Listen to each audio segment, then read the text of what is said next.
여러분 안녕하십니까? 여당에서도 최소한 한 명은 낙마해야 한다는 말이 나온 지 하루 만에 박준영 해양수산부 장관 후보자가 스스로 물러났습니다. 자신의 부인이 이 많은 도자기를 외교관 이삿짐이라면서 반입한 게 국민 눈높이에 맞지 않았다고 인정한 겁니다. 청와대는 이 정도에서 마무리하자는 입장이지만 야당은 한 명으로 끝낼 수 없다는 분위기입니다. 먼저 엄지인 기자가 보도합니다. 박준영 해양수산부 장관 후보자가 내정 27일 만에 스스로 물러났습니다. 박 후보자는 해양수산 분야의 적임자란 평가가 적지 않았지만 부인의 도자기 불법 반입 의혹이 끝내 발목을 잡았습니다. 박 후보자는 높은 도덕성을 기대하는 국민 눈높이에 맞지 않았다고 거듭 사과하며 대통령과 해양수산부에 부담이 돼선 안 된다는 사퇴의 이유를 밝혔습니다. 청와대 고위 관계자는 박 후보자의 흠결 때문이라기보다는 한 명의 사퇴가 불가피하다는 여당 등 국회의 의견을 문재인 대통령이 종합적으로 고려한 결과라고 설명했습니다. 청문 정국을 풀기 위한 정무적 판단이었음을 강조한 겁니다. 청와대의 검증이 완결적인 것은 아닙니다. 국회의 논의까지 다 지켜보고 종합해서 판단을 하게 될 것입니다. 청와대는 박 후보자가 사퇴한 만큼 이제 김부겸 국무총리 후보자와 다른 2명의 장관 후보자들에 대한 청문 절차를 국회가 신속하게 끝내달라고 요청하며 추가 사퇴나 지명 철회는 더 이상 없을 것이라는 점을 분명히 했습니다. 특히 야당이 낙마를 요구하고 있는 임혜숙 후보자에 대해선 가족 동반 학회 참석은 학계의 관행이고 법적인 문제도 없다며 과도한 흠집내기라고 적극 엄호했습니다. 국회가 임혜숙, 노형욱 두 후보자의 청문 보고서를 송부시 한인 내일까지 보내지 않으면 어떡할 거냐는 질문에 청와대 고위 관계자는 송부시한은 연장할 수 없다며 임명 강행 의지를 분명히 했습니다. MBC 뉴스 엄지인입니다. 박준영 후보자 문제는 일단 일단락된 상황에서 국회가 조금 전부터 김부겸 총리 후보자 임명 동의안 표결을 진행하고 있습니다. 여야 합의가 실패하자 박병석 의장이 직권으로 상정을 한 건데요. 현장을 연결합니다. 이학수 기자. 네, 국회 본회의장 앞입니다. 자, 표결의 결과가 나왔습니까? 네, 아직은 개표 절차가 진행되고 있습니다. 국회법에 따라 임명 동의안은 무기명 투표로 진행됐고 조금 전 끝났는데요. 결과가 곧 발표될 것으로 보이는데 의석 분포도 그렇고 국민의힘이 표결에 불참해 인준안 가결은 확실시되고 있습니다. 오늘 본회의는 박병석 국회의장이 직권으로 소집했습니다. 박준영 후보자가 사퇴한 뒤 여야 원내대표가 곧바로 만났지만 보고서 채택과 회의 개최를 합의하지 못했기 때문입니다. 여당은 한 명이 사퇴했으니 나머지는 도와달라고 요청했지만 야당은 적어도 2명은 물러났어야 한다며 맞섰습니다. 장관 후보자가 자진 사퇴를 함으로써 이 국민과 야당의 의사를 충분히 수용하고 박준영 그리고 임혜숙 후보자에 대해서만큼은 적어도 부적격자로서 요구를 했습니다만 그 뜻이 받아들이지 않았습니다. 이렇게 여야가 평양선을 달리자 박병석 의장은 민생이 위기인 상황에서 국무총리를 계속 빈자리로 둘 수 없다며 인준안을 직권 상정했습니다. 그러자 국민의힘은 야당 무시 일방통행이라며 표결 직전 집단 퇴장하고 농성을 벌였습니다. 정의당은 한 명 사퇴는 미흡한 조치라면서도 총리 후보자 인준안 표결에는 참여했습니다. 야당이 장관 후보자 3명을 반대했는데 이제 나머지 2명은 어떻게 되는 겁니까? 네, 민주당은 대통령이 국회에 요청한 청문 보고서 재송부 시한이 내일이고 한 명의 자진 사퇴에도 야당의 변화가 없는 만큼 더 미루지 않겠다는 입장입니다.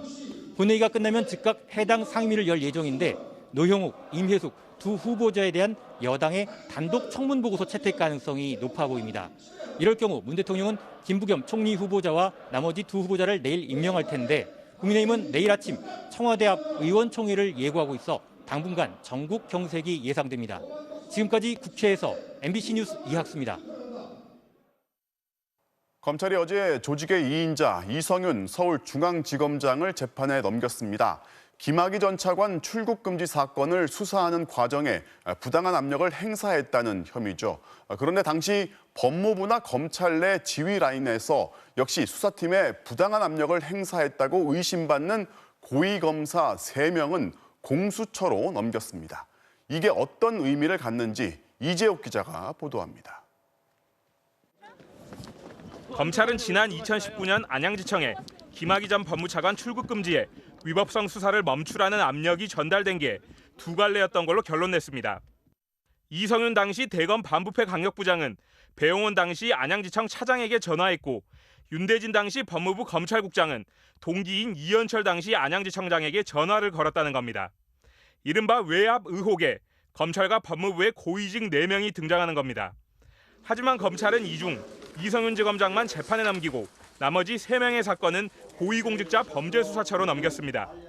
검찰이 검사의 범죄 혐의를 발견하면 사건을 공수처에 넘기도록 한 공수처법에 따른 조치라는 게 검찰 설명입니다. 수사팀은 이들이 이 지검장의 공범 역할을 했다고 판단했지만 참고인 신분으로만 조사한 뒤 공수처에게 공을 넘겼습니다. 이와 별개로 검찰은 이 지검장의 공소장에 청와대 인사들의 개입 정황도 포함시켜 그 배경에 이목이 집중되고 있습니다. 당시 불법 출국 금지 혐의로 수사 대상이 된 이규원 검사가 연수원 동기인 이광철 청와대 민정비서관에게 상황을 알렸고 이 내용을 보고받은 조국 당시 민정수석이 윤대진 당시 검찰국장에게 연락했다는 겁니다. 그러나 조국 전 수석은 SNS에 글을 올려 이 건과 관련해 어떤 압박도 지시도 한 적이 없다고 부인했습니다. 검찰은 이광철 비서관 등 청와대 윗선의 수사 외압 개입 의혹은 공수처에 넘기지 않고 계속 수사 중입니다. 공수처는 넘겨받은 고위검사 3명의 사건 내용을 검토한 뒤 직접 수사에 나서거나 검찰의 제2차 팔찌 등을 결정할 계획입니다. MBC 뉴스 이재욱입니다. 평택항 컨테이너에 차갑고 무거운 철판에 깔려 숨진 20대 청년 이선호 씨. 정부가 뒤늦게나마 일을 시킨 회사 동방을 상대로 노동 실태를 조사한 결과 위반 사항을 28건이나 적발했습니다. 한마디로 노동 현장의 안전장치는 전혀 없었다는 얘기입니다. 먼저 임상재 기자가 단독 보도합니다. 지난달 22일 무게 300kg 컨테이너 벽에 깔려 숨진 고 이선우 군. 사고 나흘 뒤 고용노동부는 이틀에 걸쳐 원청 기업인 동방에 대해 정기 감독을 실시했습니다. MBC가 감독 결과를 확인해 살펴보니 안전관리는 제대로 되지 않았습니다. 관리감독자의 업무 수행도 미흡했고 의무화된 산재 예방 조치도 실시하지 않았습니다. 낙하물에 맞을 수 있는데도 안전 통로도 없었습니다. 크레인 관리도 제대로 되지 않았고 안전모 등 보호구도 지급하지 않은 것으로 드러났습니다. 동방은 또 고 이선호 씨를 죽음에 이르게 한 컨테이너 해체 작업 규정도 지키지 않았습니다. 그 작업 계획서를 보고 이제 안전조치들을 확인을 해가면서 작업을 해야 되는데 그게 전혀 안 됐던 거죠. 특히 접는 컨테이너는 벽이 천천히 접히도록 하는 완충제가 있어야 하는데 사고가 난 컨테이너엔 완충제가 빠져 있었습니다. 점검도 수리도 없었기 때문입니다. 원래는 뭐 유압 실린더가 있어가지고 사람이 힘으로 어느 정도 밀면 서서히 접히는 구조로 돼 있었는데 그게 다 이게 탈락됐다고 좀 오래되다 보니 막 그랬던 것 같아요. 게다가 사고 당시 컨테이너를 지게차가 미는 방식으로 벽면을 접었는데 지게차를 이런 용도로 사용하는 건 안전수칙 위반입니다. 감독 결과 사법 처리 대상인 위반 사항이 10건이었고 과태료 부과 대상은 7건, 과태료 액수도 1억 9,300만 원에 달했습니다. 11건은 시정 지시가 내려졌습니다. 그런데도 동방은 선호 씨가 숨지고 보름이 채 지나지 않은 지난 4일 사고 현장에서의 작업 중지 해제를 신청한 사실도 드러났습니다. 이때는 선호 씨의 사망 소식이 언론에 보도되기 전이었는데 안전 계획도 수립하지 않은 채 작업 재개부터 하려고 했던 겁니다. 이후 문제가 커지자 동방은 20일 만인 어제서야 사과문을 내놨습니다. 노동자가 숨지고 나서야 감독에 나서 현장의 문제점을 발견한 당국도 책임에서 자유로울 수 없습니다. 죽음의 사슬이라는 비판이 계속되온 원하청 관계에 대해서도 고용노동부는 이제서야 원청인 동방과 외주업체 사이의 계약 관계를 살펴보기로 했습니다. MBC 뉴스 임상재입니다.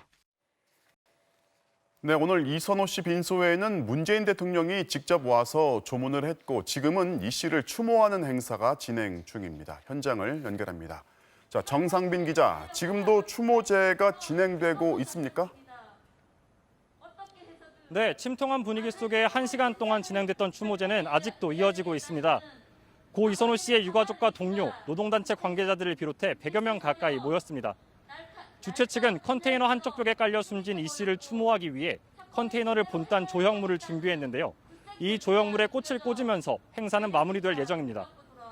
오늘 추모제에는 지난 2018년 태안화력발전소에서 컨베이어 벨트에 끼어 숨진 고 김용균 씨의 어머니 김미숙 씨도 참석해 안전을 무시한 이런 사고가 더 이상 반복돼서는 안 된다고 강조했습니다.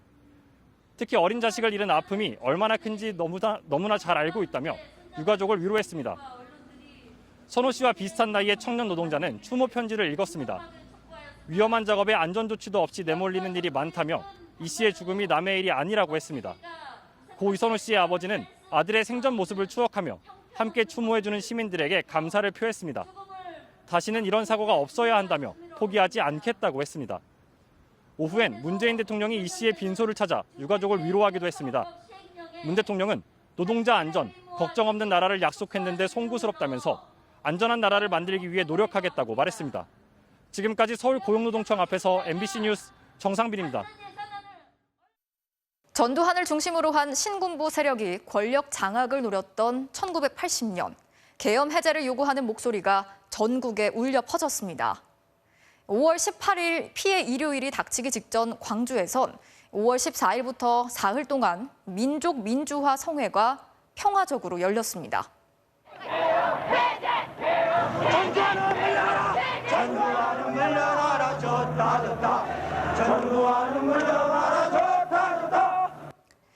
이 육성은 테이프 2개에 2시간 분량으로 녹음된 당시 광주의 생생한 목소리입니다. 41년 만에 이 자료를 발굴해낸 홍진선 PD가 단독으로 전해드리겠습니다.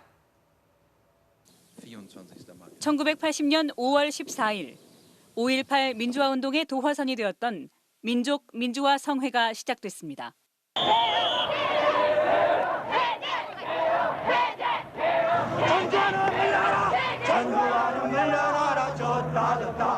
광주의 옛 전남도청 앞에는 10만 명의 학생과 시민들이 모였습니다. 계엄 해제와 민주주의 수호를 외치는 이들 앞에 박관현 당시 전남대 총학생회장이 섰습니다. 2년 뒤 단식 투쟁 끝에 목숨을 내던졌던 박관현 열사의 살아있는 연설이 터져나옵니다. 민주화 시대를 맞이하여서 너나 나나 할 것 없이 대세를 거르칠 수 없어 다 같이 동참하자고 했는데 대해서 누가 반대하는 사람이 있겠습니까, 여러분? 전두환 신군부의 퇴진을 요구하는 거칠지만 강렬한 그의 음성은 결연했습니다. 우리는 유신 전락의 국민주권 찬탈 음모를 분쇄하고자 우리 대학인의 민주 역량을 총집결하여 반민족 세력과의 성전을 엄숙히 선포한다. 시민들도 한 목소리로 호응합니다. 이러한 우리의 노력이 저지될 때는 온몸으로 투쟁할 것을 결의한다. 단호했지만 평화로웠던 집회. 그때까지 광주에 핏빛 비극이 임박했다는 걸 누구도 예측하지 못했습니다. 즐겁다고 생각하시나? 대견하다고 생각해요. 역시 학생들이다. 대학생 아니고 회사도 있어요. 그때 학교를 해야지. 5월 18일 계엄군의 잔인한 진압이 시작되기 며칠 전 테이프 2개에 2시간 분량으로 녹음된 이 사료는 당시 광주 상황을 생생하게 전하고 있습니다. 80년 당시에 시민들이 왜 투쟁할 수밖에 없었는지도 역설적으로 보여주는 거죠. 지금 목소리들은. 이 육성은 당시 전남대 방송국의 학생 기자가 녹음했고 40년이 지난 뒤에야 존재가 드러났습니다. 제가 군대 가기 전에 맡겼고 그 이후로 이제 행방이 묘연해졌고 이 친구가 소지하고 있다가 이것을 반드시 찾아줘야 되겠다 해서 지난 5월 5일 날 직접 가서 받아왔습니다. 41년이 지났지만 여전히 미흡한 진상규명. 세상에 다시 나온 육성 테이프가 우리에게 주어진 과제가 무엇인지 다시 한번 말해주고 있습니다. MBC 뉴스 홍진선입니다. 오늘 새로 발생한 코로나19 확진자 수는 715명으로 보름 만에 최대치를 기록했습니다. 특히 사적 모임을 6명까지 허용한 전남 순천의 한 나이트클럽에서 집단 감염이 발생해서 확진자가 빠르게 늘고 있습니다. 전동혁 기자가 오늘 코로나19 상황 정리했습니다. 전남 순천 번화가의 한 나이트클럽. 이곳에서 이용객과 종업원 등 최소 30명 이상이 무더기로 코로나19에 확진됐습니다. 현지에선 풍선 효과로 인한 감염으로 보고 있습니다. 전라남도가 6명까지 모임을 허용하는 거리두기 개편안을 적용한 뒤 여수와 고흥에서 확진자가 늘어났습니다. 그런데 여수, 고흥만 방역 조치를 강화하고 바로 옆에 있는 순천, 광양은 완화된 거리두기를 유지하면서 감염이 확산됐다는 겁니다. 잘된 데는 막 몰리고 사람이. 생활권이 벌거나 불편한 똑같은데 여기가 뭐 거기 있어요? 순천과 광양은 결국 거리두기를 2단계로 격상하고 유흥시설 집합금지에 나섰습니다. 공동체의 안전을 위협하는 방역수칙 미준수 행위에 대해서는 무관용의 원칙을 적용하여 전국 신규 확진자도 715명으로 늘며 지난달 28일 이후 보름 만에 가장 높은 수치를 기록했습니다. 대체로 주말이 다가올수록 주 초보다 확진 규모가 커지는 경향이 있지만 이번 주는 지난 10일 400명대 이후 700명대에 이르기까지 매일 앞자리 수를 갈아치웠습니다. 그만큼 언제든 확산세로 전환할 수 있는 유동적인 상황이라는 분석입니다. 유흥주점과 공공기관 등에서 집단 감염 사례도 이어지고 있어 추가 확산 가능성을 배제할 수 없는 상황입니다. 방역당국은 날이 더워지면서 모임이나 외출이 더 많아질 것이라며 방심하지 말고 방역수칙 준수에 조금 더 힘을 내달라고 당부했습니다. MBC 뉴스 전동혁입니다. 오늘부터는 유치원과 어린이집, 초등학교 1, 2학년 교사들의 백신 예약이 시작됐습니다. 모더나사의 백신은 이르면 이번 달에 첫 번째 물량이 도입될 예정이고요. 국내 업체와의 위탁 생산 계약도 추진이 되고 있습니다. 백신 관련 소식은 이덕영 기자가 전해드리겠습니다. 경기도 안양의 초등학교 2학년 담임교사 김수연 씨가 인터넷으로 코로나 백신 접종 날짜를 예약합니다. 혹시 모를 부작용에 대한 두려움이 없었던 건 아니지만 아이들의 안전이 우선이란 생각이 컸습니다. 아이들이 매일 등교하고 있는 상황에서 아무래도 밀접 접촉이 항상 이루어지고 있는 상황이기 때문에 오늘부터 60세에서 64세 그리고 유치원과 어린이집, 초등학교 1, 2학년 교사와 돌봄 인력의 백신 접종 사전 예약이 시작됐습니다. 65세 이상의 사전 예약도 순조롭게 진행돼 예약률이 70세에서 74세는 51.7%, 65세에서 69세는 38.4%를 기록했습니다. 방역당국은 60세 이상의 경우 한 번 접종만으로 100% 사망이 예방됐고 감염 예방 효과도 89.5%에 달했다며 적극적인 접종을 당부했습니다. 또 백신 접종에 문제될 기저질환은 없다며 고혈압, 녹내장, 부정맥 환자도 접종을 해야 하고 특히 당뇨병을 앓고 있다면 꼭 맞아야 한다고 밝혔습니다. 감염이 돼서 예후가 안 좋은 분들 중에 상당수가 당뇨병이 있는 분들입니다. 60세 이상이고 당뇨병을 같이 있다라면 고위험군의 고위험군이 되는 거죠. 다만 혈압 조절이 잘 되지 않는 경우엔 약물을 복용해 혈압을 안정시킨 후 백신을 접종받을 것을 권고했습니다. 모더나의 백신은 오는 21일 식약처의 최종 허가를 거치면 이르면 이달 말 초도 물량이 스위스에서 국내에 도입될 예정입니다. 또 모더나사는 국내 제약사와 위탁 생산 계약을 추진 중인데 삼성 바이오로직스가 유력한 것으로 알려졌습니다. 위탁 생산이 이뤄지면 국내에 백신을 안정적으로 공급할 수 있는 기반이 마련될 걸로 예상됩니다. MBC 뉴스 이덕영입니다. 2살배기 입양아를 학대해 의식불명 상태에 빠뜨린 양아버지. 이를 방임한 양모는 사회복지사 출신에 아이들을 위한 그룹홈까지 운영했던 것으로 드러나면서 충격을 줬는데요. 그런데 폭행뿐 아니라 영양실조가 의심되는 정황도 추가로 드러났습니다. 입양 전 양부의 심리평가서엔 정서적으로 안정이 되어 있고 양육에 어려움이 없을 것으로 생각된다고 적혀 있었습니다. 남효정 기자가 취재했습니다. 민영이의 입양을 주선했던 기관의 입양 전 가정조사 보고서. 양부모는 상처받은 아동들의 성장 과정을 지켜보면서 입양할 마음을 굳혔다고 입양 이유를 밝혔습니다. 아이가 가정에 편안하게 적응하도록 천천히 도와주고 기다리겠다고 결심하기도 했습니다. 입양 전 양아버지 서모 씨의 심리평가서에는 화가 나더라도 분노감을 행동화하지는 않을 것으로 보인다고 써 있습니다. 실제보다 잘 지내고 있다는 걸 애써 강조하고 남에게 인정받고 싶은 욕구가 크다는 평가도 있었지만 종합적으론 어려운 아이들을 돕고 싶은 욕구가 크고 입양에 불손한 의도는 없어 보인다며 문제가 없다고 판단했습니다. 이 보고서 등을 근거로 법원은 입양을 결정했습니다. 그러나 입양 뒤 실시된 가정조사에서 양부모는 양육의 어려움을 호소했습니다. 적응하는데 생각보다 시간이 더 필요해 마음이 무거워졌다거나 감정 표현이 말로 되지 않아 아이의 마음을 정확하게 이해하기 어렵다고 했습니다. 가장 최근인 지난달 조사서에는 의사소통이 어렵고 감정 기복이 심해 어떻게 지도할지 고민된다는 말도 있었습니다. 현장 방문이 아닌 전화와 이메일 조사에서 나온 말인데 당시 입양기관 측의 대응은 아동의 개월수에 따른 심리 상태에 대한 이야기를 나누고 관련 책자를 안내하는 데 그쳤습니다. 입양가정 조사서엔 몸무게도 기재돼 있습니다. 입양 전 몸무게는 9.9kg, 입양 뒤 지난달까지만 해도 12kg까지 꾸준히 늘었습니다. 민영이가 먹는 것을 좋아하고 성장에 별 이상이 없다고도 적혀 있습니다. 하지만 의식을 잃은 채 병원에 실려온 민영이의 몸무게는 11kg도 되지 않을 정도로 말라 있었습니다. 특별한 이유가 없는 한 이 정도로 몸무게가 줄긴 어렵다는 게 전문가들의 의견입니다. 줄어드는 거는 분명하게 어떤 이벤트가 있었던 거죠. 영양분급이 제대로 안 됐던 굉장히 이제 적은 몸무게예요. 100명 중에 끝에서 5번째, 6번째. 민영이가 처음 발견됐던 베이비박스엔 정말 미안하고 아프지 말고 건강하게 자라달라는 생모의 쪽지가 놓여 있었습니다. MBC 뉴스 남여정입니다. 오늘부터는 전동 킥보드를 탈 때 안전모를 쓰지 않거나 면허증이 없으면 범칙금이 부과되죠.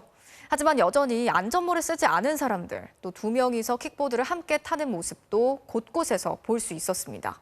홍익표 기자가 단속 현장에 다녀왔습니다. 서울 마포구의 한 도로. 경찰관이 전동 킥보드 한 대를 멈춰 세웁니다. 헬멧을 쓰지 않은 겁니다. 네, 인명장구를 착용하셔야 되고 면허가 있어야 되고요. 한번 면허증 한 번만 제시해 주시겠어요? 킥보드를 타고 인도로 달리던 운전자도 단속됐습니다. 인도에서 주행하시면 안 되거든요. 안전장구라든지 신호도 다 지켜야 되고요. 네, 오늘부터. 전동 킥보드 한 대에 함께 탄 2명도 단속 경찰관의 눈에 포착됐습니다. 이거는 두 명이 타는 게 아니고 혼자 타는 겁니다. 2명은 승차동은 초과예요. 오늘부터 전동 킥보드를 탈 때 무면 허나 음주운전은 범칙금 10만 원, 2명 이상 타면 4만 원, 헬멧을 쓰지 않으면 2만 원을 내야 합니다. 어린이가 타면 보호자에게 과태료 10만 원이 부과됩니다. 헬멧이 없어가지고 타야죠. 벌금 내기 싫으니까. 언제 탈지 모르는데 헬멧이나 안전장비 같은 거를 챙기고 다니면 불편할 것 같긴 해요. 강화된 법 적용 첫날인 오늘 경남 창원에선 안전모 없이 킥보드 타던 20대 운전자가 승용차와 충돌했습니다. 경찰은 인도에서 도로로 내려오던 킥보드와 우회전하려고 진입하던 차량이 충돌한 걸로 보고 있습니다. 인도를 주행을 많이 하고 좁은 골목에서 불시에 튀어나오다 보니까 자가용과 아니면 사람과 부딪히는 사고가 빈발하는 게 사실입니다. 다음 달 12일까지는 헬멧을 안 쓰거나 2명 이상 타더라도 범칙금이 부과되지 않는 계도 기간입니다. 다만 음주운전과 신호 위반 같은 중대 위반 사항은 즉시 부과됩니다. MBC 뉴스 홍익표입니다. 홈플러스의 노동자들이 눈물 속에 단체로 삭발을 했습니다. 대주주인 사모펀드 MBK 파트너스가 잘 되면 잘 되는 대로 또 안 되면 안 되는 대로 매장 문을 닫는 바람에 벌써 9,000명 넘게 일터를 잃었다면서 더 이상의 폐점을 막아달라는 겁니다. 구민지 기자입니다. 떨어지는 머리카락에 질끈 감기는 두 눈. 삭발식이 시작되자 여기저기서 울음이 터져 나옵니다. 금세 짧아진 머리카락 위로 붉은 띠가 둘러지고 젖었던 눈빛은 다시 결연해졌습니다. 18년이 넘도록 최저임금 받아가며 몸이 부서져라 이래서 홈플러스를 성장시켜 놓은 대가가 해삼내각이란 말입니까? 그래서 결심했습니다. 우리 일터를 지키고 싶습니다. 삭발식이 열린 곳은 홈플러스 대주주인 MBK 파트너스 본사. 사모펀드인 MBK는 국내 대형마트 2위였던 홈플러스를 지난 2015년 인수했습니다. 인수 가격은 7조 2천억 원. 이 중 5조 원이 빚이어서 대규모 구조조정이 불가피할 거란 우려가 나왔습니다.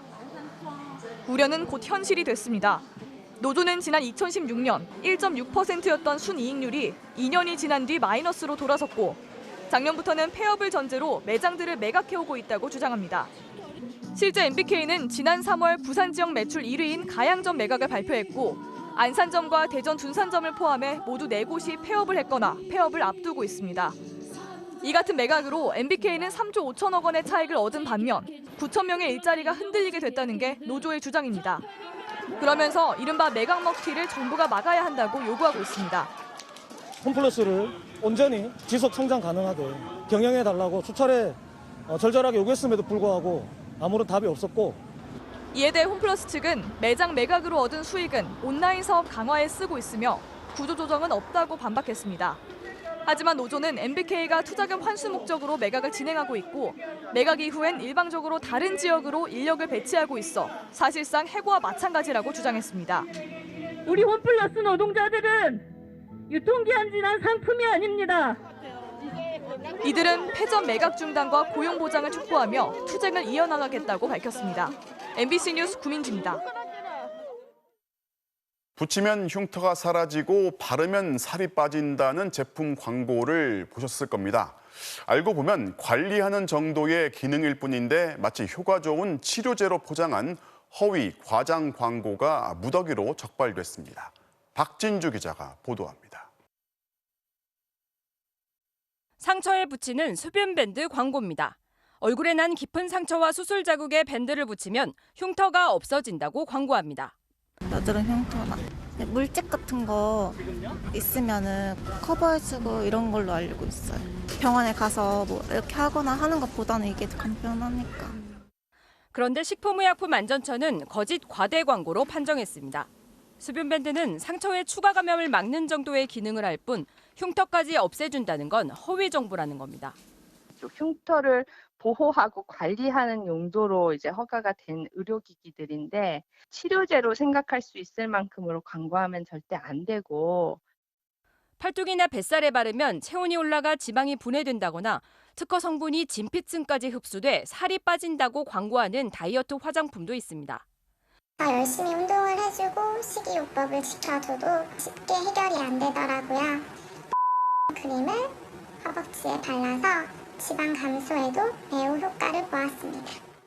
이 광고 역시 의학적 효능과는 상관없는 허위 광고로 판정받았습니다. 전문가들은 광고만 믿고 잘못 발랐다가 부작용이 생길 수도 있다고 경고합니다. 진피줄을 침투하고 셀룰라이트를 제거하고 하는 것은 어렵거나 불가능하다고 생각을 해요. 의료적인 치료 효과를 과도하게 거짓, 과대 광고한 측면이 있어서 식약처는 수분밴드와 다이어트 크림에 대한 온라인 광고 1000여 건을 점검해 377건을 허위 과대 광고로 적발했습니다. 의약품인 것처럼 잘못 알게 할 수도 있는 광고가 대부분이었고 국내에서 안전성 인증을 받지 않은 해외 제품도 있었습니다. 식약처는 이번에 적발된 제품 광고에 대한 접속을 차단하고 소비자들의 주의를 당부했습니다. MBC 뉴스 박진주입니다. 한강공원에서 실종됐다 숨진 채 발견된 대학생 손정민 씨 부검의 결과가 나왔습니다. 익사로 추정되고 머리에 상처 때문에 숨진 게 아니라는 내용입니다. 결국 물에 왜 빠졌는지가 남는 의문인데요. 경찰이 새벽 시간 동선의 마지막 퍼즐을 찾고 있습니다. 김수근 기자입니다. 국립과학수사연구원 부검 결과 사해는 익사였습니다. 손정민 씨가 숨진 시간은 특정할 수 없었지만 마지막으로 술을 마신 뒤 2-3시간 이내 비교적 짧은 시간 안에 숨진 것으로 추정했습니다. 손 씨의 머리에 있는 2개의 상처는 사인으로 고려할 정도는 아니라고 덧붙였습니다. 문제가 될 만한 약물 반응도 없었습니다. 6개 그룹 9명의 목격자를 조사한 결과 2사람의 행적은 보다 구체적으로 확인됐습니다. 경찰은 2사람이 사고 당일 새벽 3시 38분까지 한강공원에 돗자리를 깔고 함께 있다는 걸 봤다는 다수의 진술을 확보했습니다. 손 씨는 주로 누워있거나 앉아있었고 A 씨는 구토하는 장면도 목격됐습니다. 이 중 한 목격자는 새벽 4시 20분쯤 원래 있던 돗자리에서 10m가량 떨어진 곳에서 가방을 메고 혼자 자고 있는 A씨를 보고 다가가 깨웠다고 진술했습니다. 하지만 A씨는 누군가 자신을 깨웠다는 건 기억나지 않는다고 진술했습니다. 두 사람이 함께 있는 게 마지막으로 목격된 건 새벽 3시 38분, 그리고 A씨가 혼자 발견된 건 42분 뒤라 경찰은 이 42분 동안의 행적을 재구성하는 데 수사력을 집중하고 있습니다. 이를 위해 경찰은 이 시간에 한강공원을 출입한 차량 154대의 블랙박스를 확보해 분석하고 있습니다. 또 실종 당일 새벽 손 씨를 찾기 위해 A씨 가족이 현장을 방문했을 때 타고 온 차량의 블랙박스도 분석했습니다. MBC 뉴스 김수근입니다. 부산과 울산의 터널에서 광란의 질주를 벌인 자동차 동호회 회원 등이 경찰에 적발됐습니다. 이들은 시속 270km가 넘는 속도를 내다가 아찔한 사고를 내기도 했습니다. 류재민 기자가 취재했습니다. 울산과 경남 밀양을 잇는 가지산 터널. 차량 여러 대가 대열을 맞춰 서서히 움직이더니 터널에 들어서자마자 갑자기 내달리기 시작합니다.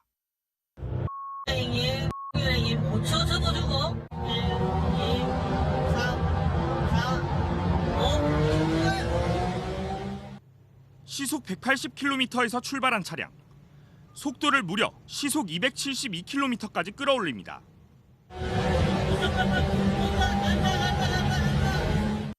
일정한 속도로 달리다 직선 구간에서 급가속해 누가 빠른지를 겨루는 이른바 롤링 레이싱입니다. 30대 A씨 등 부산 경남 지역 자동차 동호회원들 28명은 지난해 7월부터 한 달에 한 번꼴로 자동차 경주를 벌였습니다. 울산에서 모인 뒤 경남 밀양을 오가며 아찔한 속도 경쟁을 이어갔습니다.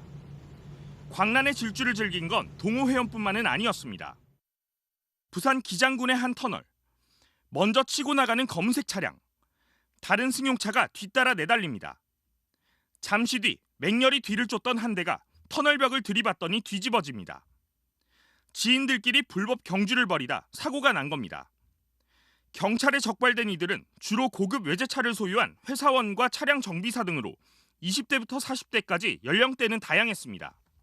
차량 성능을 과시하고 그다음에 이제 스릴을 즐기는 과정에서 스트레스를 풀기 위한.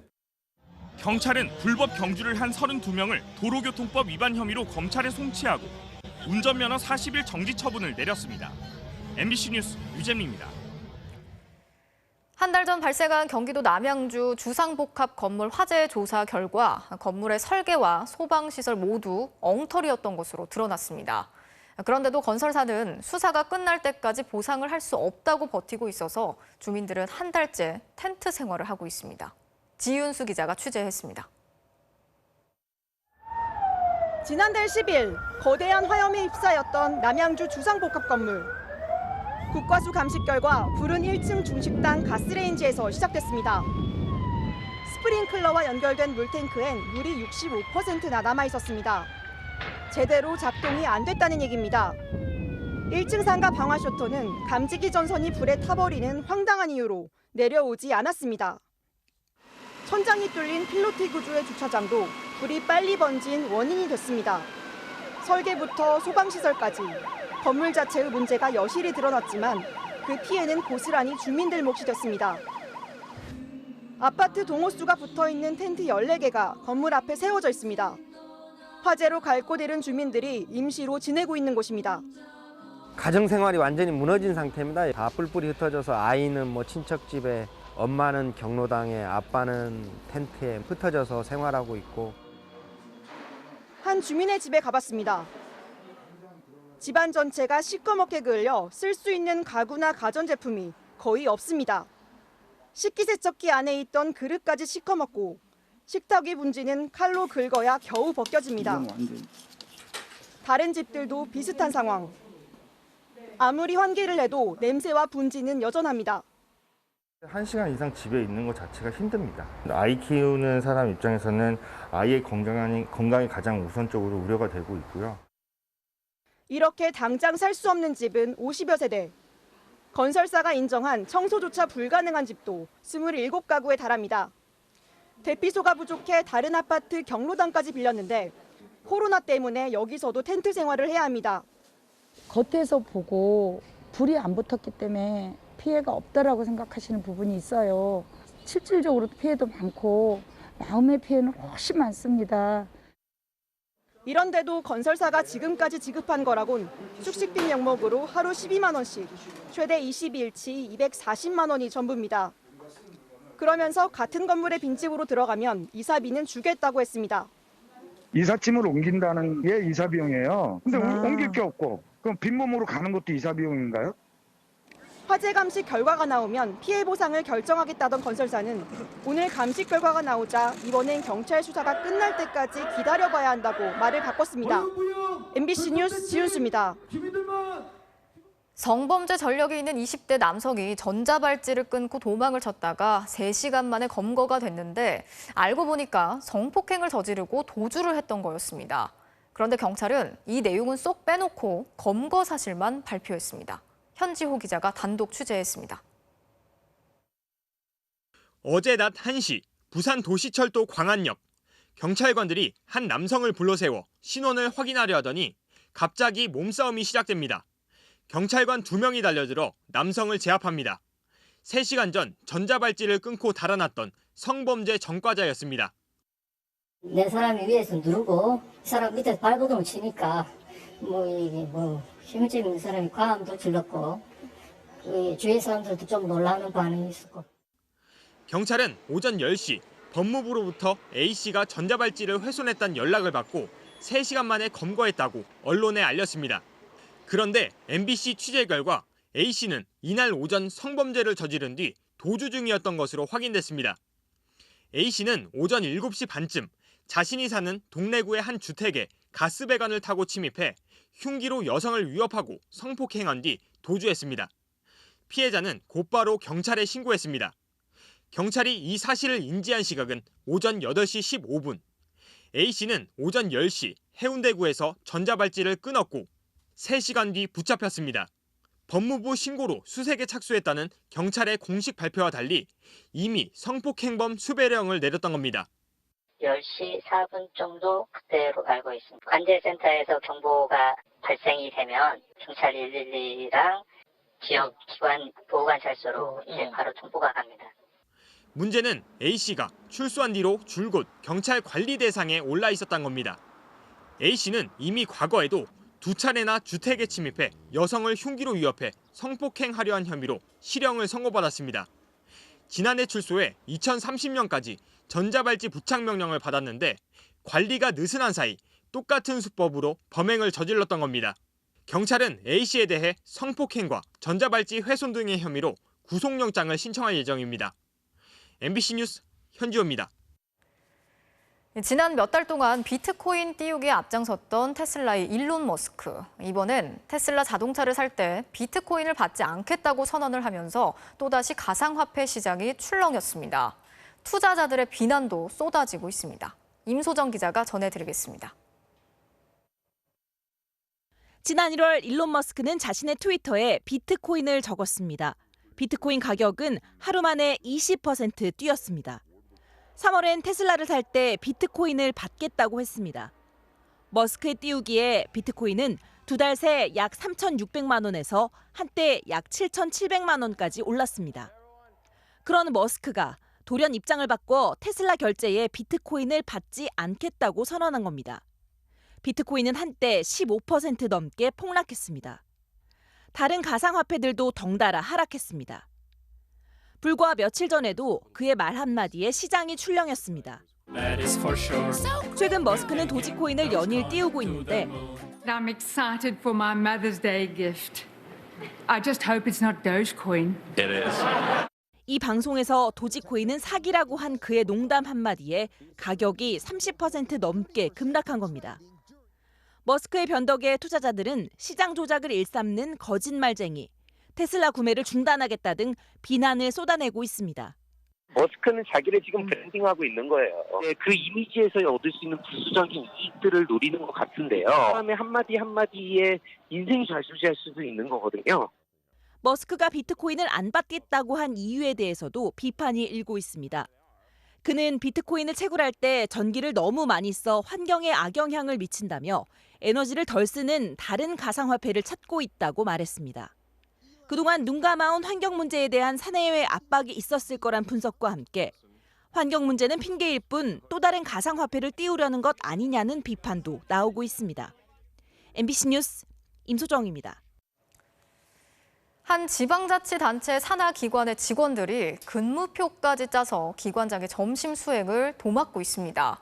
거리가 좀 떨어진 근무지의 직원들은 출장 처리까지 하면서 기관장의 점심을 챙겼는데요. 해당 기관장은 본인이 가면 오히려 직원들이 부담스러울까 봐 그랬다고 말했습니다. 이병선 기자가 취재했습니다. 강원도 원주시의 산하기관인 평생교육원입니다. 이곳에선 매달 특별한 근무표가 나옵니다. 원장님 수행으로 불리는 점심 수행 당번표입니다. 평생교육원 산하에 있는 3개 조직의 각 부서 이름이 요일마다 빼곡히 적혀 있습니다. 원장과 함께 점심 먹을 부서를 당번처럼 매일 짜놓은 겁니다. 그 표는 그 원장님하고 점심 식사를 좀 하려고 이렇게 시간을 좀 정해놓은 그런 표라고 보시면 되거든요. 70여 명의 직원들에겐 한 달에 한두 차례 점심 수행 순번이 돌아옵니다. 대개 해당 부서에서 음식점을 예약하고 점심 무렵인 11시 40분쯤 원장을 수행해서 모시고 들어갑니다. 부모님한테 그렇게 과도한 점심 의존을 했으면 부모님한테 사랑이라도 받겠죠. 근무지가 차로 20분 거리에 있는 도서관 소속 직원들은 출장을 끊기도 했습니다. 지난달 13일과 26일 점심 수행 부서에서 업무 협의라며 2시간 출장 처리를 했습니다. 점심 수행 시간에 맞춰 일찍 나가려면 어쩔 수 없었다는 겁니다. 추가 근무를 하는 건 같은 느낌을 많이 받게 되고 원장님 앞에서 누가 그러면은 저는 이게 불합리합니다.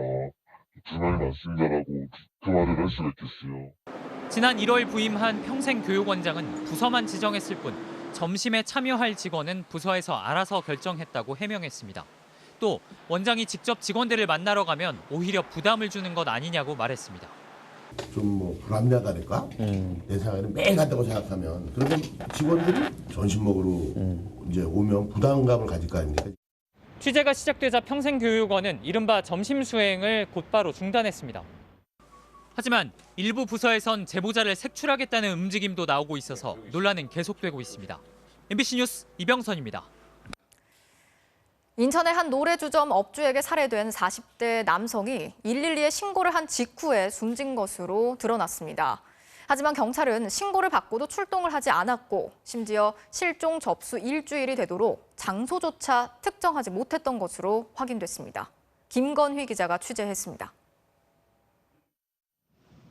지난달 22일 인천의 한 노래주점에서 사라졌던 40대 남성.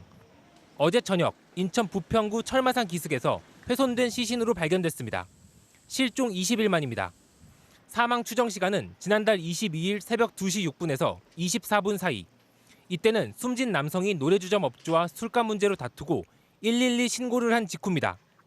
술을 마시고 잠이 들었다 깨서 가려고 하자 업주가 술값을 요구했고 남성이 코로나19 방역 수칙을 어기고 새벽까지 영업한 걸 신고하겠다고 맞서면서 다툼이 벌어졌습니다. 112 상황실에는 욕설을 하며 말다툼을 벌이는 것까지 녹음됐습니다. 그러나 경찰은 긴급한 상황이 아니라고 자체적으로 판단했습니다. 출동 지령을 내리지 않았고 신고자 위치 추적도 하지 않았습니다. 심지어 경찰은 신고자가 알아서 하겠다고 말한 걸 신고 취소로 간주하고 전화도 먼저 끊었습니다. 그런 직후 남성은 잔혹하게 살해당했습니다. 경찰은 신고 전화가 끊긴 후 약 10분 사이에 살해된 것으로 보고 있는데 경찰이 출동만 했다면 막을 수 있었던 겁니다. 수사 진행도 매끄럽지 못했습니다. 살해 나흘 후 실종 신고를 접수한 인천 중부경찰은 마지막으로 목격된 곳이 자신들의 관할이 아니란 이유로 다른 경찰서로 사건을 넘겼습니다. 피해자가 112에 신고까지 했는데도 기본적인 위치 추적조차 하지 않은 탓에 엉뚱한 곳에서 실종자를 찾아 헤맨 겁니다. 피해자가 노래주점에 방문한 사실은 실종 신고 일주일이 지나 동선 추적을 하던 중 밝혀졌습니다. 결국 최초 신고를 접수한 인천 중부서로 사건이 다시 넘어오는 소동이 벌어졌습니다. 이렇게 수사가 지연되는 사이 노래주점 사장은 인천 시내 곳곳을 돌아다니며 옷가지 등 증거물을 버렸고 시신을 훼손해 유기까지 했습니다. 경찰은 오늘 오후 노래주점 사장에 대해 구속영장을 신청했고 정확한 범행 동기와 유기 시점을 조사하고 있습니다. MBC 뉴스 김건희입니다. 이어서 오늘 이 뉴스 전해드리겠습니다. 앞으로는 서울 한강시민공원에서 치킨을 먹으며 맥주를 마시는 일명 치맥을 더 이상 할 수 없을지도 모르겠습니다. 서울시가 한강공원의 금주구역 지정을 검토하고 나아가서 음식 먹는 것도 자제하자는 캠페인을 벌이고 있기 때문입니다. 언제부턴가 한강하면 자연스럽게 떠오르는 이거. 치킨이랑 맥주. 맥주 치맥. 시원한 맥주와 고소한 치킨의 조합, 치맥인데요. 하지만 올 여름 한강공원에선 치맥을 즐기는 풍경을 보기 힘들 가능성이 커졌습니다. 서울시가 다음 달 30일부터 시행될 건강증진법 개정안에 발맞춰 한강공원의 금주구역 지정을 위한 검토 작업에 들어갔기 때문입니다. 코로나가 계속적으로 감소하지 않고 있는 상황에서 금주구역에 대해서 지정하는 부분을 진행을 할 예정이고요. 한강의 상징과도 같은 치맥 금지, 시민들의 의견은 엇갈렸습니다. 좀 허전할 것 같아요. 코로나 때문에 문제가 되면 금지해야 돼. 코로나 기간에만 금주하는 거면 금주 정도는 뭐 괜찮다고 생각해요. 지금처럼 이렇게 다 띄엄띄엄 앉아 있으면은 오히려 식당보다는 좀 덜 위험하지 않나. 음주 단속이 불가능할 거란 우려와 현실적으로 불가능하지 않을까. 이 한강이 워낙 크다 보니까요. 지나친 개인 자유의 침해라는 불만도 나왔습니다. 술을 마시고 안 마시고는 법적으로 정할 수는 없다고 생각을 하고 있어요. 고 손정민 군 사건으로 인해 한강공원이 금주구역으로 지정돼야 한다는 의견도 나오는데요. 그런 안 좋은 일이 일어났으니까 어느 정도 자제는 해야 되는 게 맞지 않나. 한강에서 술 먹는 거랑 크게 관련 없다고 생각해요. 딴 데서 술 먹고 나서 또 일어날 수 있는 거니까. 오히려 다른 대안을 제시하기도 합니다. 원격으로 감시할 수 있는 카메라를 더 추가하거나 그런 방식이 됐지 않을까. 밤에는 좀 규제를 해야겠죠. 최근에 좀 불미스러운 사건도 있었으니까. 하지만 이제 낮에 같은 경우는 굳이 이렇게 규제를 해야 되나? 여기에 서울시가 모레부터 5개월 동안 한강공원에서의 음주는 물론이고 음식 섭취도 자제하자는 캠페인을 벌이기로 하면서 올해 한강의 여름 풍경은 큰 변화를 예고하고 있습니다. 오늘 이 뉴스였습니다.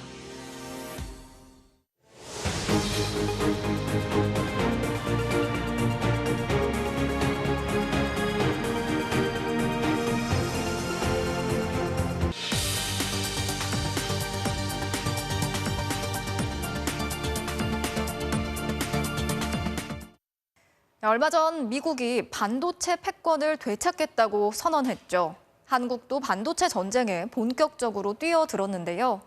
기업들이 500조 원이 넘는 돈을 투자하고 정부도 파격적인 지원을 하기로 했습니다. 첨단 산업을 놓고 벌어지는 세계 경제 전쟁. 먼저 김윤미 기자가 전해드리겠습니다. 준비된 미래, 반도체 강국! 반도체 패권을 향한 한국의 계획이 발표됐습니다. 핵심은 K반도체 벨트입니다. 판교부터 청주까지 K자 모양의 산업단지를 구축하겠다는 겁니다. 지역별로 반도체 제조, 소재 부품 장비, 설계 기업들을 함께 묶는 계획입니다. 외국계 첨단 장비 기업도 유치하기로 했습니다. 면적만 420만 평, 대만 반도체 단지보다 큰 세계 최대 규모입니다. 국내 반도체 기업들은 올해 41조 원을 시작으로 10년 동안 510조 원 이상 투자하기로 했습니다. 수성에 힘쓰기보다는 결코 따라올 수 없는 초격차를 벌이기 위해 삼성이 선제적 투자에 앞장서겠습니다. 정부도 파격 지원을 약속했습니다. 연구개발에 투자하면 최대 절반까지 세금을 줄여주고 시설 투자도 10에서 20% 줄여지기로 했습니다. 반도체 공장에 꼭 필요한 물을 우선 지원하고 전기료도 절반만 받기로 했습니다. 설비 투자에도 1조 원 넘게 직접 지원하기로 했습니다. 반도체 강국을 위해 기업과 일심동체가 되겠습니다. 기업의 노력을 확실하게 뒷받침하겠습니다. 삼성전자와 현대차는 전 세계적으로 공급난을 겪고 있는 차량용 반도체 문제 해결을 위해 서로 협력하기로 했습니다. MBC 뉴스 김윤미입니다.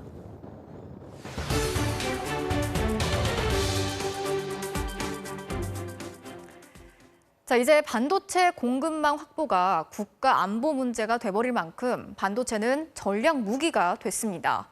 우리나라는 그동안 메모리 반도체, 특히 제조 분야의 강국이었죠. 앞으로는 의존도를 줄이고 모든 반도체 분야에서 전부 강해져야 살아남는 시대가 됐습니다. 이어서 이유경 기자가 집중 취재했습니다. 세계 반도체 공급망은 철저한 분업 체계였습니다. 설계는 미국, 제조는 한국, 대만, 중국, 소재와 장비는 일본 이런 식입니다. 그런데 이 분업 체계가 깨지고 있습니다. 미국과 중국의 패권 전쟁 때문입니다. 미국은 반도체를 안보 문제로 규정했습니다. 지금까지 미국은 주로 설계만 하고 제조는 한국, 대만, 중국에 맡겼습니다. 그런데 이제 제조까지 다 하겠다고 선언했습니다. 당장 인텔이 제조 분야 진출을 위해 200억 달러를 투자하기로 했습니다. These chips, these wafers, are batteries, broadband, it's all infrastructure. Our competitiveness depends on where you invest and how you invest. 이런 정책은 중국을 겨냥한 겁니다. 중국도 비상이 걸렸습니다. 앞으로 10년간 170조 원을 쏟아부어 반도체 자금률을 70%까지 올리기로 했습니다. 대만도 TSMC가 3년간 1,000억 달러란 천문학적 투자를 발표했고 유럽연합도 반도체 점유율 20%를 내걸고 엄청난 보조금을 주기로 했습니다. 한국 역시 그동안 잘하던 분야만 계속 잘해선 살아남기 어렵게 됐습니다. 메모리뿐만 아니라 비메모리 반도체까지, 제조뿐만 아니라 설계와 장비까지. 반도체가 전략 무기가 된 지금 의존도를 줄이고 모든 분야에서 강해져야 살아남는 시대가 됐습니다. MBC 뉴스 유경입니다. 자, 이런 패권 전쟁의 시대에 살아남기 위한 기업들의 전략 중에 하나, 바로 대규모 현지 투자인데요. 현대차 그룹이 미국에 74억 달러, 우리 돈으로 8조 4천억 원이라는 대규모 투자를 하기로 했습니다. 미국 현지에서 전기차를 생산한다는 건데 이남호 기자가 단독 취재했습니다. 현대기아차가 미국 현지에 대규모 투자를 단행하기로 했습니다. 투자 규모는 74억 달러, 우리 돈으로 약 8조 4천억 원에 달합니다. 분야는 크게 3개입니다. 전기차, 수소인프라, 그리고 도심항공 교통입니다. 정의선 현대차 회장은 지난달 직접 미국 엘레베마의 현대차 공장을 방문했습니다. 투자 결정을 앞두고 현지에서 최종 점검을 한 걸로 보입니다. 현대차는 한미 정상회담 직전인 오는 18일 이 투자 계획을 발표할 예정입니다. 현대차뿐만이 아닙니다. 삼성전자도 곧 대규모 반도체 공장을 미국에 증설하는 계획을 발표할 예정입니다. LG와 SK 역시 배터리 투자 계획을 검토하고 있습니다. 전기차, 반도체, 배터리, 한국의 기간 산업들이 줄줄이 미국으로 가는 셈입니다. 기업들의 이런 선택은 미국 바이든 정부의 메이드 인 아메리카 정책 때문입니다. 바이든 대통령은 미국 정부의 관용차 44만 대를 전부 전기차로 바꾸라고 지시했는데 부품의 절반 이상을 미국에서 생산한 전기차만 사기로 했습니다. Which we're going to replace with clean electric vehicles made right here in America by American workers. 게다가 미국 자동차 노조는 아예 미국 생산 전기차에만 보조금을 주라고 요구하고 있습니다. 이렇게 되면 한국 생산 전기차는 미국에서 팔기 어려워집니다. 이런 자국산 우대 정책은 중국과 유럽도 마찬가지입니다. 분야도 전기차는 물론 반도체와 배터리 같은 첨단 산업 전체로 확산되고 있습니다. 이런 기조가 계속된다고 하면 투자를 늘려는 방법밖에는 없다고 생각해요. 현지에서 부품도 그쪽 현지에서 조달을 하고 노동자들도 현지에서 고용하고. 기업들로서는 불가피한 선택이지만 문제는 국내 고용입니다. 기업들이 대규모 공장을 해외로 내보내면 안정적인 제조업 일자리가 점점 줄어들 수밖에 없습니다. 따라서 정부의 지원 정책이 기업들에 대한 세제 혜택을 넘어서 국내 일자리 보호로 확대될 필요가 있어 보입니다. MBC 뉴스 이남호입니다. 경찰이 출국 정지를 뒤늦게 하는 바람에 폭행 가해자가 해외로 도주했다는 소식을 어제 전해드렸죠. 한쪽 눈을 실명한 피해자는 그 어떤 보상도 받을 수 없게 됐고 결국 국가를 상대로 손해배상 소송을 제기했습니다. 하지만 경찰뿐 아니라 검찰, 법원까지도 피해자의 호소엔 관심이 없었습니다. 윤상문 기자가 취재했습니다. 지난 2018년 12월 30일 중국인 동료에게 폭행당해 왼쪽 눈을 실명한 관모 씨. 가해자는 경찰 조사 다음 날인 2019년 1월 1일 중국으로 도주했습니다. 출국 정지 조치가 제때 됐다면 막을 수 있는 일이었습니다. 피해자는 국가도 책임이 있다며 치료비 등 1,000만 원을 지급해달라는 손해배상 소송을 제기했습니다.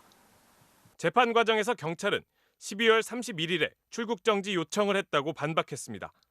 하지만 12월 31일은 전산으로만 보냈습니다. 실제 출국 정지가 되려면 서류로 보내야 하는데 이걸 교묘히 숨긴 겁니다. 1월 1일 날 휴일이니까 원래 안 가거든요. 그 1월 2일 날 오프라인 서류는 그때 접수된 게 아닌가.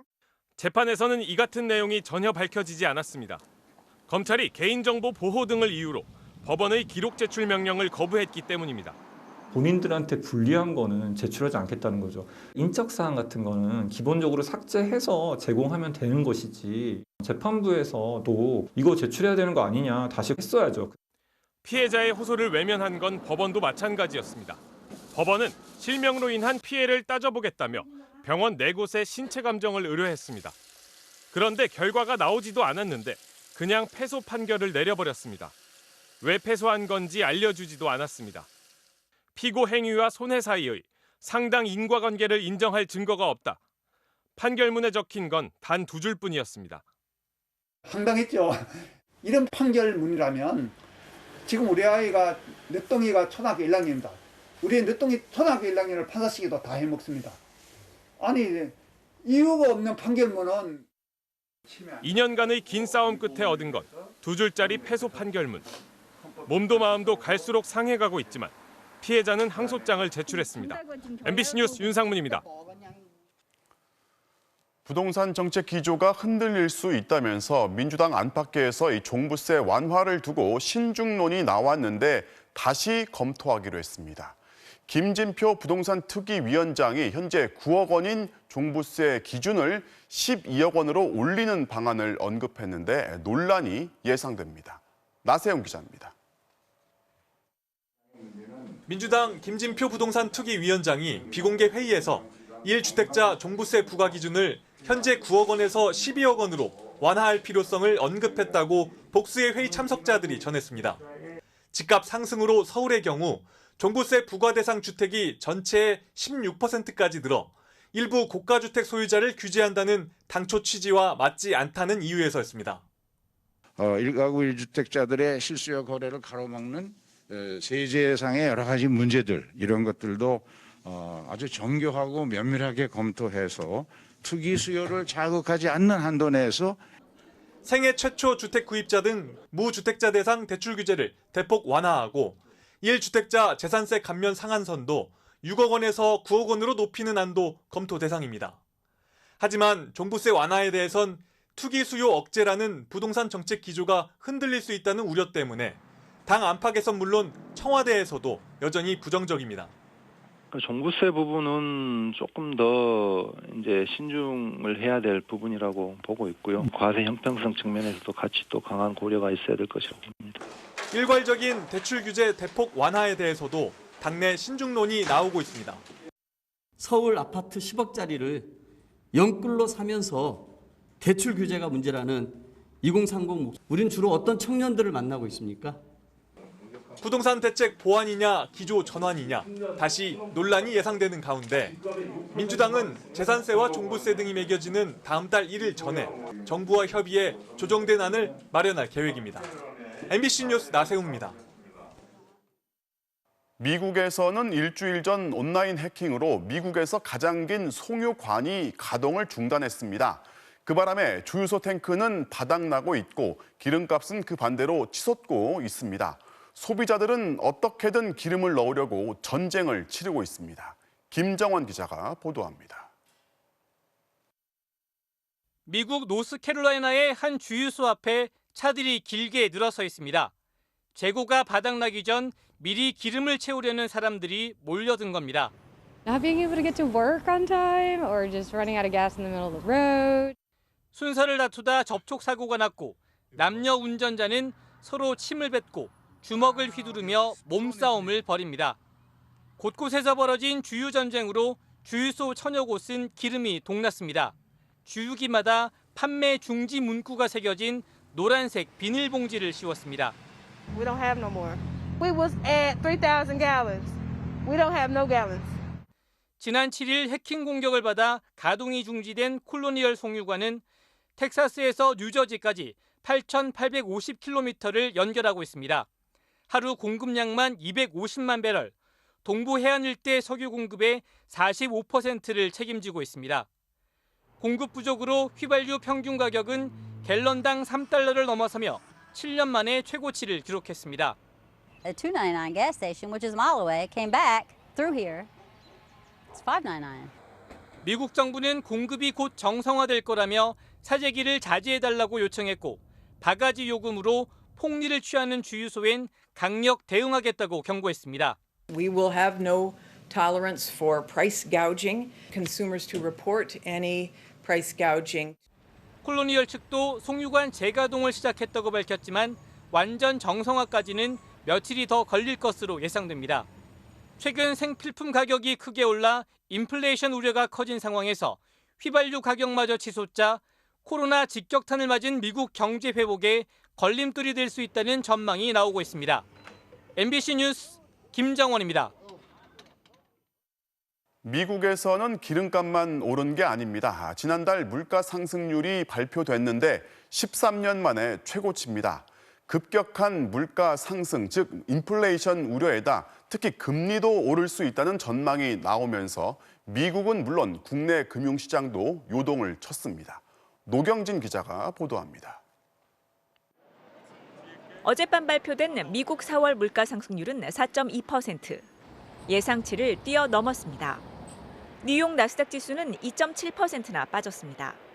한국 코스피도 1.2% 떨어졌고 아시아 증시도 일제히 크게 하락했습니다.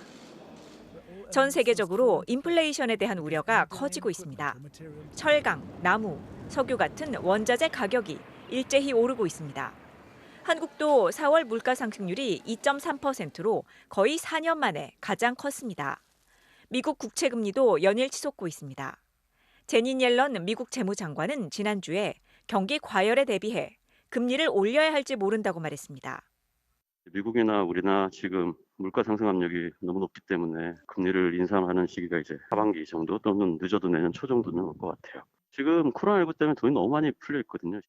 정부는 긴급 회의를 소집했는데 물가 상승은 일시적이라고 결론냈습니다. 오히려 코로나19 극복을 위해 금리를 계속 낮게 유지할 것으로 보입니다.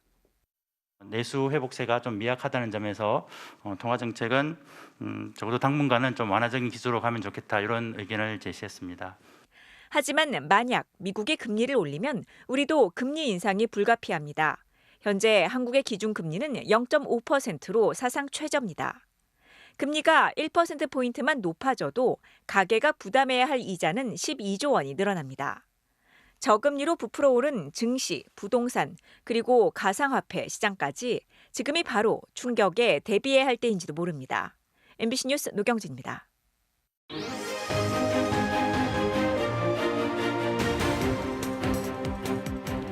정치적 참견 시점 정치팀 김지경 기자 오늘도 나와 있습니다. 자, 준비한 소식 볼까요? 네.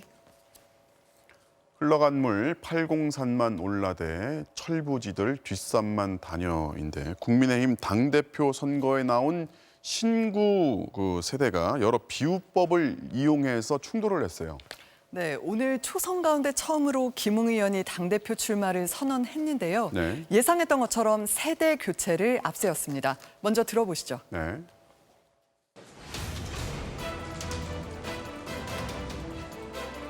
초선에 불과한 제가 감히 당대표에 도전하는 것은 기존의 여의도 정치 공식에 젖어 있지 않기 때문입니다. 흘러간 물로는 그 물레방아를 돌릴 수 없다고 하지 않습니까? 이제는 좀 새로운 생각을 가진 사람이 당을 이끄는 게 시대에 맞지 않나 그런 생각을 하고 있습니다. 자, 물레방아를 돌리지 못한다는 이 흘러간 물은 대표적으로 누구를 지목한 거죠? 네, 김 의원은 최근에 홍준표 의원하고 날을 세워왔는데요. 네. 오늘도 홍 의원이 복당을 하려면 막말부터 사과하라고 말했습니다. 들어보시죠. 네. 예전과 같은 그런 말들을 하지 않는다라는 것들에 대해서 이야기를 해주시고 그때 상처받았던 분들한테 쿨하게 사과 한번 하시면 그러면 언제든지 들어올 수 있는 겁니다. 네, 여기에 대해서 홍준표 의원은 철부지가 세상 모르고 날뛴다면서 불쾌감을 감추지 않고 있는데요. 네. 이어서 들어보시겠습니다. 네. 하면 할수록 자기가 막 전당대회 공경에 몰려요. 특정 선배를 하나 물고 늘어짐으로써 한번 올라와 보겠다. 나는 그거 정치권에서 성공한 일을 한 번도 본 일이 없습니다.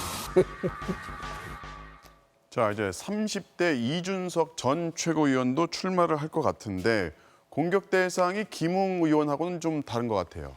네, 이준석 전 최고위원은 주호영 전 원내대표하고 대립각을 세우고 있습니다. 네. 두 사람의 설전부터 듣고 오겠습니다. 네.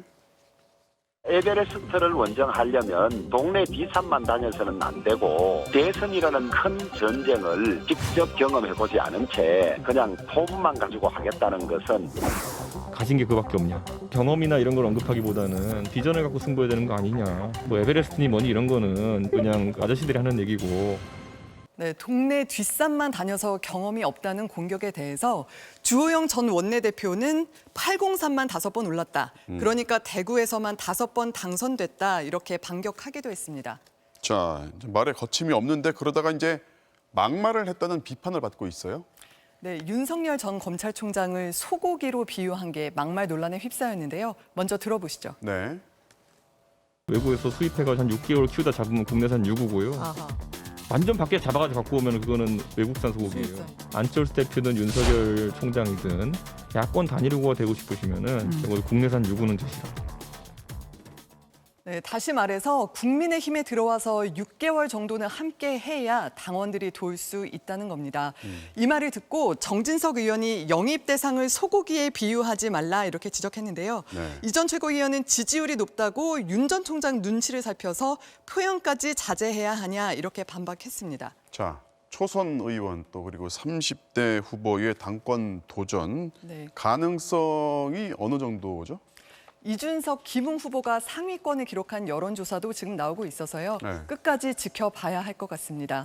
특히 두 사람이 앞으로 후보 단일화를 할지 말지, 또 나경원 전 의원이 출마할지 말지 뭐 이런 것들이 큰 변수가 될 걸로 보입니다. 자, 이제 여당 상황을 좀 보겠습니다. 초선 의원들이 단체로 당 주류 또 청와대에 반기를 들었어요. 네, 더민초, 민주당 초선 의원 80여 명이 소속된 모임인데요. 네. 어제 장관 후보자 사퇴를 청와대에 건의했습니다. 사실상 대통령의 뜻을 거스른 집단 행동으로 해석이 됐는데요. 그때 상황부터 보시죠. 네.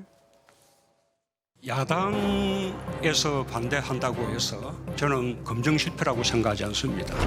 뼈를 깎는 심정으로 최소 1명 이상의 후보자들에 대해서 결단을 해줄 것을 청와대와 지도부에 촉구를 했습니다. 네, 결국 청와대는 오늘 박준영 해양수산부 장관 후보자를 자진 사퇴시키는 걸로 이들 요구를 받아들였습니다. 지금 정부에서 여당이 그것도 초선 의원들이 이렇게 청와대에 반기를 든 건 처음인데요. 네. 앞으로 민주당과 청와대의 관계가 어떻게 조정이 될지 또 민주당의 초선들이 변화를 주도할 수 있을지 계속 지켜봐야겠습니다. 네, 오늘은 여기까지 듣겠습니다. 지금까지 정치팀의 김지경 기자였습니다. 30살에 군복무를 마치고 뒤늦게 축구에 제대로 눈뜬 선수가 있습니다. 올 시즌 수원의 상승세를 이끌면서 현재 K리그 선수 랭킹 1위를 달리고 있는 이기재 선수를 이명진 기자가 소개합니다.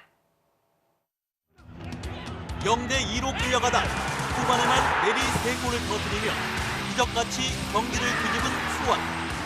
경기 후 락커룸도 말 그대로 뒤집어졌습니다.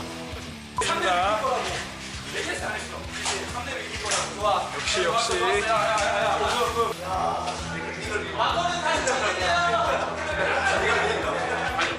최근 4경기 무패 행진으로 3위.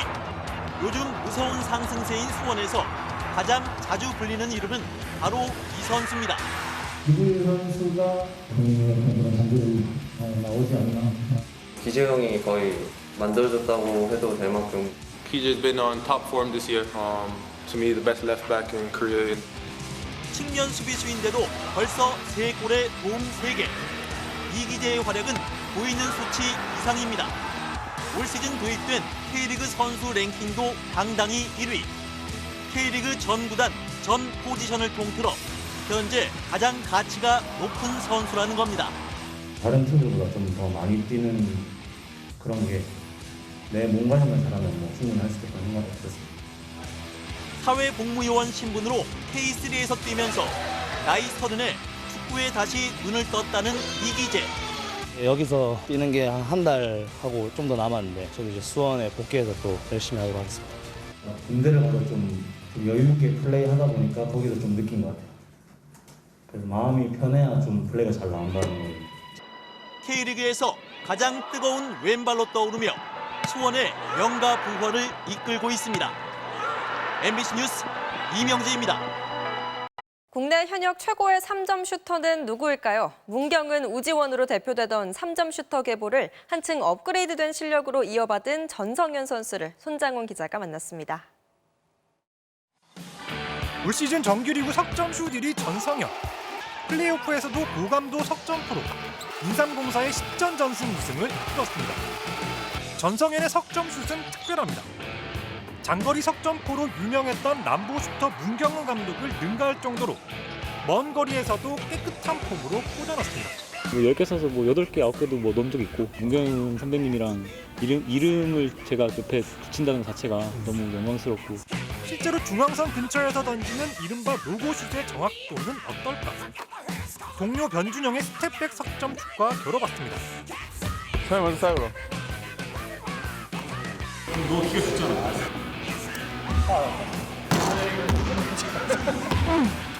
8개를 던진 결과 변준영의 5대4 승리.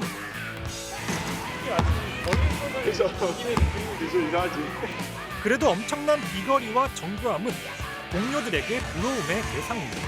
성현이 형은 페이크도 안 하고 그냥 링만 쳐다봐도 점프를 뛰거든요. 성현이 형 치시면 농구가 쉬웠겠다. 팬들이 지하철역에 축가 광고를 낼 정도로 뜻깊었던 최고의 시즌을 보낸 전성현.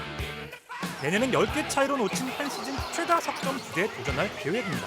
그걸 조금 미리 알았으면 한 경기당 하나씩만 더 쌓았을 것 같아요. 기록을 한번 더 다시 세워보고 싶습니다. 그리고 다음 달 올림픽 예선에선 국가대표로서의 책임감도 보여줄 생각입니다. 손이 아직 식진 않았는데 나라를 대표해서 가는 게 참타기 때문에 내일부터 또 운동을 해가지고 몸을 만들어야 될 것 같습니다. MBC 뉴스 손장훈입니다. 그제 소개해드렸죠. 한쪽 눈을 잃은 마이너리거 로빈슨 선수가 복귀 첫 홈런을 터뜨렸습니다. 메이저리거의 꿈도 한 걸음 가까워졌을까요? 목요일 밤 스포츠뉴스였습니다.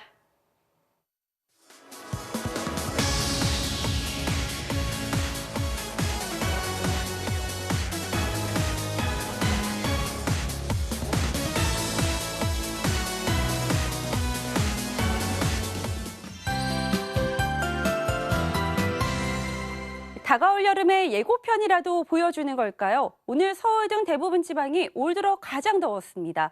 이번 주 월요일만 해도 서울은 한낮에 14.6도에 머물렀지만 이후로는 기온이 급상승했습니다. 오늘은 29.6도까지 오르면서 올 들어 처음으로 오존주의보가 발령됐습니다. 기온은 내일 약간 더 오르면서 이번 고온 현상이 절정에 달하겠습니다. 그런데 이때 이른 더위에 이어서 비도 여름철처럼 흠뻑 내릴 모양입니다. 토요일과 일요일 사이에는 저기압이 잇따라 통과를 하면서 현재 일본에 있는 장마전선을 일시적으로 끌어올리기 때문인데요. 이미 일본은 장마가 시작됐습니다. 하지만 우리나라는 주말 사이 반짝 북상을 할 뿐 본격 장마로 보긴 어렵다고 기상청은 밝혔습니다. 자세한 지역별 내일 날씨 보시죠. 아침에 충청과 남부 내륙 지방에서는 짙은 안개가 끼겠고요. 낮 동안에는 강한 햇살이 내리쬐겠습니다. 아침 최저 기온입니다. 서울 18도, 대구 16도로 오늘보다 높겠고요. 낮 최고 기온은 서울 30도, 춘천과 광주 31도까지 오르겠습니다. 토요일 오후에는 전국에서 비가 내리겠고요. 특히 일요일에 강한 비가 집중될 가능성이 있습니다. 날씨였습니다. 5월 13일 뉴스데스크 마치겠습니다. 오늘도 함께해 주신 여러분 고맙습니다.